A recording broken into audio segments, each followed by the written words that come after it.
Amici bellini, dai, approfittiamo che non c'è un argomento pregnante per concludere la tier list delle maglie e quindi così. Però a fine video un accennino, perché si parla di Scurs, si parla di Giuntoli e si parla di un fatto strano su Giuntoli. Quindi ci vediamo a fine video, godetevi le maglie, lasciate like, benvenuto Alessandro Russo, lasciate like, godetevi le maglie e a fine video, dopo le maglie, questa cosa di Giuntoli, vai.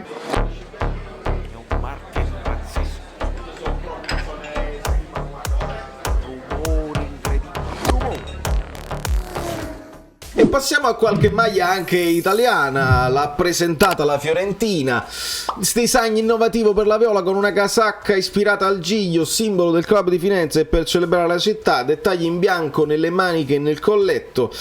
C'è molto bianco, sono un po' indeciso, per me questa è una maglia bella, non diventa tier list numero 1 perché c'è troppo bianco secondo me in questi dettagliucci sulla maglia, però mi piace che il bianco poi venga richiamato dalla Mediacom, che ci sia il bianco che richiami piccole cose, quindi i colori che vedo sono due e quindi mi piace tantissimo, bella maglia. Non mi piace questa del Galatasaray, Mertens mi perdonerà, in generale non amo le maglie che hanno questa divisione al centro, un colore da una parte e un colore dall'altra, è difficile farle belle e coerenti.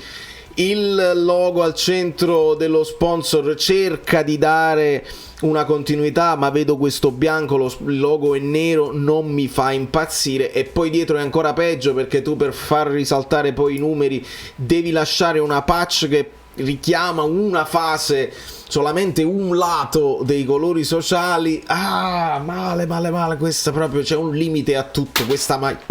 Cambio squadra, se sono Galatasaray cambio squadra, non mi piace. Si torna in Italia con l'Inter, maglia coraggiosa, le bande nero-azzurre sono confermate ma irregolari e con un disegno inedito, in giallo i loghi. Allora, in giallo i loghi non è una novità e piace, secondo me è bello, sta meglio addirittura forse del bianco, però questa cosa irregolare non lo so, non mi fa proprio impazzire. Alle volte il voler fare per forza le cose strane mi sembra di voler di prendersi dei rischi evitabili. Per me questa maglia è 3. Cioè è ok perché è semplice, poi si vedrà che succederà con lo sponsor al centro, perché lo sponsor cambia tutto a livello grafico. Però sta cosa irregolare, come se un bambino l'avesse disegnato senza il righello, a me non mi convince, quindi 3 è ok. Idem si dica per questa maglia della Juventus, il giallo è preponderante, effetto pelliccia come quella di una zebra, ma la zebra non ha la pelliccia, vabbè. E il ritorno del giallo nei dettagli sono le principali novità. Questa maglia della Juve per me è ok.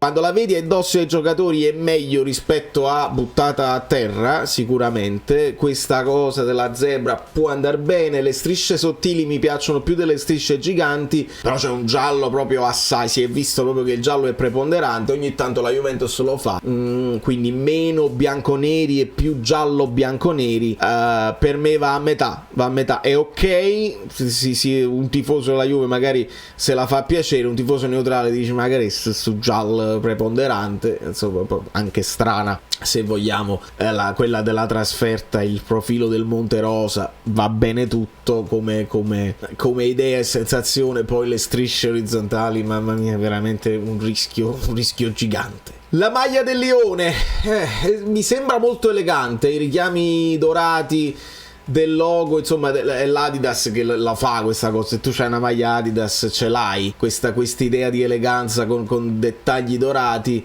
Poi ci devono essere i colori della società, quindi loro decidono di fare questa strisciolina. Poi non mi fa impazzire che il logo principale diventa rosso, quindi c'è una preponderanza di rosso rispetto al blu. Non è la mia maglia preferita in generale, però c'è una certa eleganza, perché l'Adidas garantisce una certa eleganza. Per me va nella categoria numero 3, è ok, niente di più. Il Liverpool invece va sul classicone. E vi devo dire la verità, questa maglia l'ho già vista da dei bambini che stanno giocando a pallone qua fuori con una campagna che ha coinvolto diversi giocatori della prima squadra, ai quali è stato chiesto di fare un tuffo in un guardaroba degli anni 70, il Liverpool ha svelato la maglia ufficiale che indosserà nella stagione 23-24. È un richiamo al Liverpool del 1973.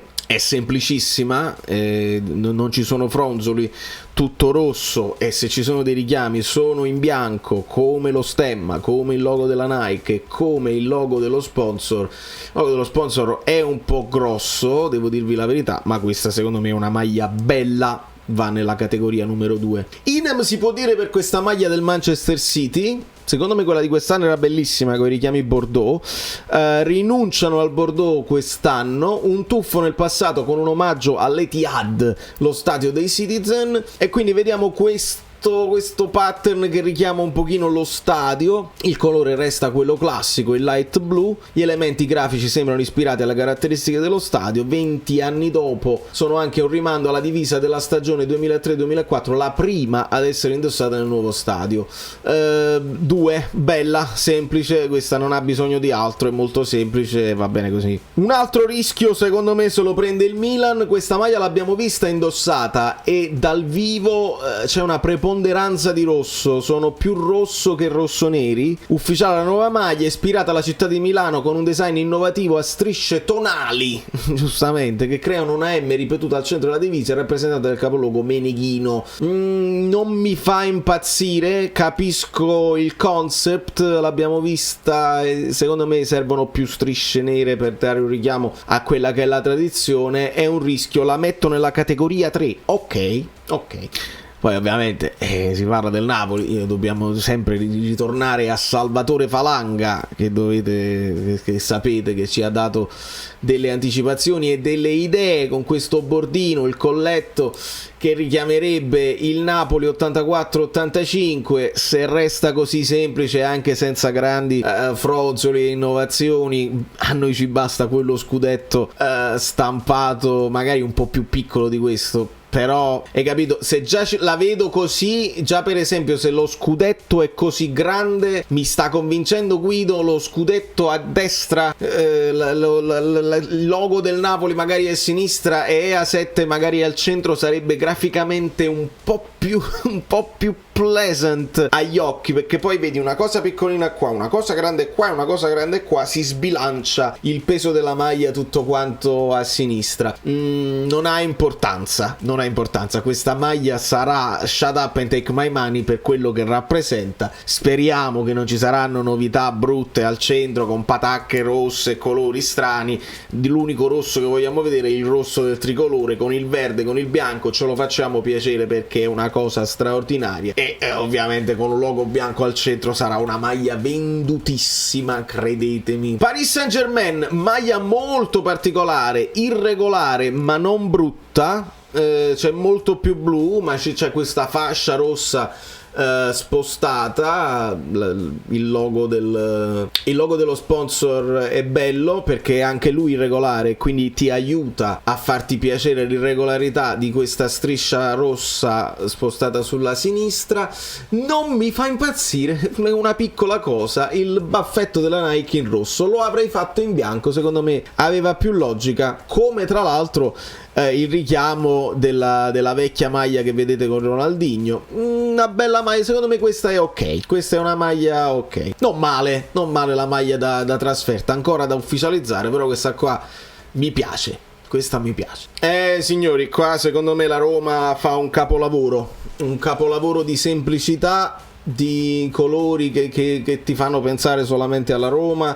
C'è il richiamo del logo vecchio e io sono affezionato perché quello è il calcio che io ho cominciato a vedere. Il nuovo logo dell'Adidas è bello, ti fa i richiami sulle maniche, sulle spalle. Questa secondo me è una maglia eccezionale, è bellissima, questa è Shut Up and Take My Money. Poi si vedrà cosa ne sarà dello sponsor principale. Sia la Roma che l'Inter hanno avuto problemi con Digital Beats che non ha pagato, quindi hanno tolto il loro sponsor, il main sponsor. C'è il Daglie Roma che non è male, e poi sono bellissime anche la seconda e la terza maglia. Guardate che semplicità qua nella Roma da trasferta, colore bianco sporco con il logo che richiama poi l'altro logo, e quindi il tifoso non deve scegliere, le può avere tutte. E poi SPQR, che ovviamente è un'idea di sponsor che richiama la città di Roma e l'impero romano. Bella sia la Roma trasferta sia la Roma terza maglia, secondo me queste maglie sono bellissime. E alla fine abbiamo una squadra che sta soffrendo, secondo me, un pochino quella che è la sorte del Napoli, perché oramai se pensi al Tottenham pensi a una maglia bianca, pensi ai richiami blu e pensi inevitabilmente a qualcosa di rosso schiaffato, e lo vedo sempre più enorme. In questo caso è l'AIA, l'Associazione Italiana Arbitri, che sponsorizza il Tottenham, sempre più grande. Questa maglia, lo so, a me non dà fastidio, perché sul Napoli mi dà fastidio quell'esagerazione di rosso che ci sta facendo così. Nel Tottenham non mi dà fastidio perché oramai mi sono abituato. È molto grande il logo, quindi non riesco a è bella perché è semplice, non riesco a metterla nello shut up and take my money. Però avendo questa, essendo così simmetrico, vuoi dire simmetrico? Lo so che è difficile. Simmetrico quando questo è uguale. Non è né perpendicolare né parallela, è proporzionata e ben divisa a mirror, perché la A, poi la I al centro rende tutto abbastanza logico nella distribuzione del peso dei loghi sulla maglia. Anche penso la dimensione della Nike con la dimensione del logo Tottenham, penso che ci siamo, sono solo spostati. Questa maglia va nella categoria bella. E insomma, siamo arrivati alla fine di questo video leggero con la tier list di tutte le maglie che sono già state presentate. Alcune sono dei rumors, non vediamo l'ora di vedere la nuova maglia del Napoli, ma ci sarà ancora da aspettare. Lasciate un like a prescindere se siete d'accordo con le mie valutazioni, ma anche e soprattutto se siete in disaccordo, e mi dite sotto nei commenti: quando mai questo è bellissimo, quando mai quello è proprio troppo brutto così, perché è bello anche questo. Quando si parla poi di grafica entra in gioco il gusto. Io poi vi ho dato delle cose che secondo me, poi i grafici di professione mi possono dire se ho detto cose sbagliate, però secondo me sono cose che bisogna tenerle presente quando poi si fa il design di una maglia. Ovviamente non è il mio mestiere, quindi sapranno bene loro, quelli addetti, gli addetti che bisogna sempre delegare ai famosi professionisti. Da New York, Valerio Fruito è tutto, vi abbraccio, vi bacio. Allora, amici bellini, quelle maglie leggero, meno leggero, la situazione di Giuntoli che non si capisce, chi dice separati in casa, chi dice sa le cose dai social. Adesso Alvino ci fa sapere che Giuntoli sarà presente alla presentazione di Rudy José Garcia, dipende da come lo vuoi. Quindi attenzione, vediamo gli sviluppi della cosa. Nel frattempo Giuntoli era presente alla festa di Spalletti in Toscana, dove c'era una serie di personaggi, quindi è interessante da capire. Domani non si sa niente, ma lunedì ci sarà la presentazione, quindi mi raccomando, lasciate i like, state sempre sul pezzo, perché non si può mai sapere quello che succederà. Sinicropi. Sembra una parrucca, ma non è vero, perché vedi, cambia. Ah, ma no, che meraviglia, io me li fai. Sono Saverio Asoli. Dobbiamo arrivare a 20.000 iscritti, di cortesia, perché questo è l'anno. Avete lasciato i like. Niente di più, dai, basta, sei cringe. Quante cose.